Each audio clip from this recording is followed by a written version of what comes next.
mean, is Coca-Cola going to suddenly stop selling because some manager's dead at Berkshire Hathaway? You know, are the people going to stop using Gillette razor blades? Is Geico suddenly going to stop being intelligently run? Is the Nebraska Furniture Mart going to try any less hard? So the existing assets, you can argue, have been lovingly put together so as not to require continuing intelligence at headquarters. And You shameless cloner. Want to track portfolios of famous value investors like Warren Buffett? See their buys and sells, current and historical holdings? Just visit valueinvesting.guru. It is valueinvesting.guru. Link in the description. Mr. Buffett, my name is Hank Strickland. I'm from Fairfax, Virginia, which if it were a city would be the 10th largest in the United States. I'm here as a stockholder, and my daughter, who's also my broker, is here with me. We were also out there Friday night when we watched you warming up for the beginning of the ball game, and we noted that you didn't drop the ball. You seemed to be able to get it to the guy that was warming you up. We noticed your first pitch, which I had difficulty characterizing as either being a pass ball or a wild pitch. It was a premature sinker, actually. Very, very hard to hit, I might add. And then you moved sprightly into the stands, did a lot of picture-taking, photo opportunities, signed autographs, vaulted over a rail or two, and we noted with great enthusiasm your fitness. Now, that all having been said, many people would characterize Berkshire as a one-man company, with all due respect to Charlie. And many of us in this audience here, I'm sure, are retired or semi-retired.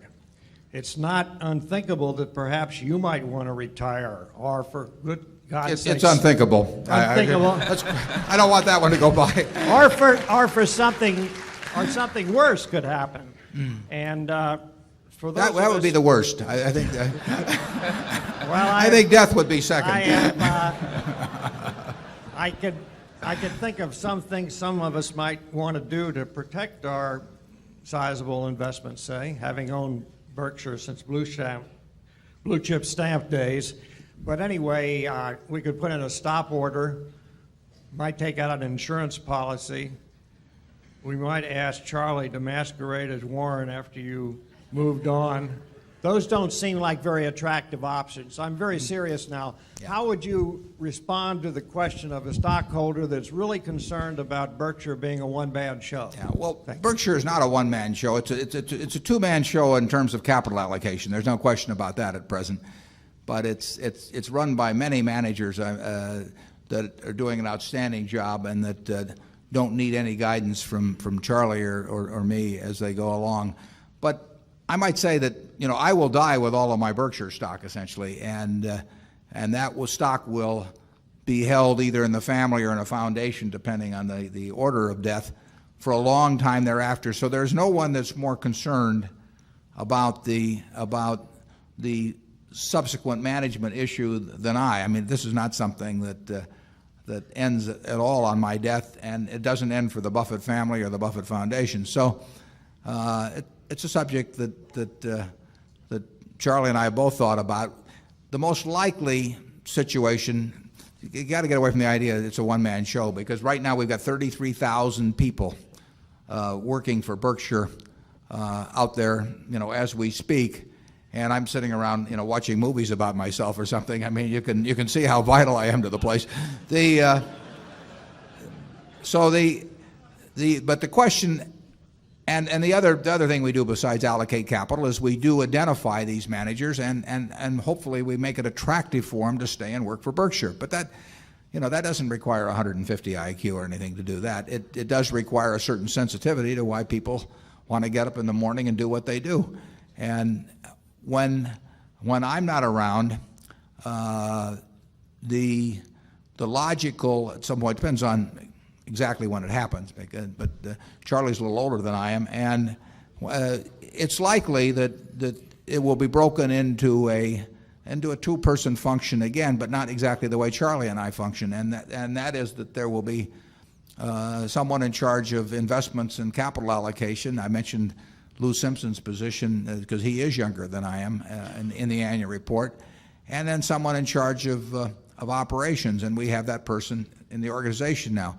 Now, I don't know what the situation will be when I die, because it could be in 20 minutes or it could be in 20 years. And when that, so I can't specifically name the individuals. We have the individuals now for both those functions. We'll have the individuals for the same functions 20 years from now. I don't know whether they'll be the same people. But it's quite a logical way to run the business. GEICO was run that way and still is run that way, and has been for some years. It's always struck me as terribly illogical the way property casualty insurance companies are run, because they've been dominated by the underwriting side of the business, and here they have this important investment side. But it's always been, virtually every company's been subservient to the underwriting end. GEICO very logically set up a co-CEO arrangement some years back, where originally Bill Snyder and before that, but Tony Nicely ran the underwriting end of the business, and Lou Simpson ran the investment side, and those are two very different functions. Same person logically doesn't fit both functions in most cases. I mean, it's a rarity when the same person happens to hit for both functions. So GEICO worked very well that way, still works that way. Lou runs investments, Tony runs underwriting, and Berkshire, slightly different. It's a variant on it, but essentially at Berkshire headquarters you need someone overseeing and not meddling in them too much, but making sure you've got the right manager and you're treating them fairly. You need someone on the operating side. You need someone on the investment and capital allocation side. We've got those people now, and we'll have them, whenever it happens too. But that is the structure, and we've got some very good businesses. And nobody's buying See's Candy because they think I'm sitting in some office in Omaha, and no one's buying a GEICO insurance policy because my name is there as chairman or CEO. The businesses are marvelous businesses. They'll continue very well.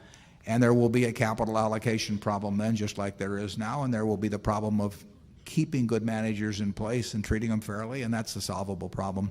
So that's the future as seen from Kiewit Plaza. Charlie? Yes, if you just run your mind through all the assets, I think you will quickly decide that there are large momentums in place that would do very well without us. Is Coca-Cola going to suddenly stop selling because some manager's dead at Berkshire Hathaway? Are the people going to stop using Gillette razor blades? Is GEICO suddenly going to stop being intelligently run? Is the Nebraska Furniture Mart going to try any less hard? So the existing assets, you can argue, have been lovingly put together so as not to require continuing intelligence at headquarters.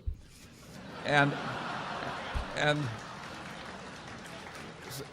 what there would be a disadvantage in that I think would be unreasonable to expect that a successor would be as good at making new investments as Warren has been in the past.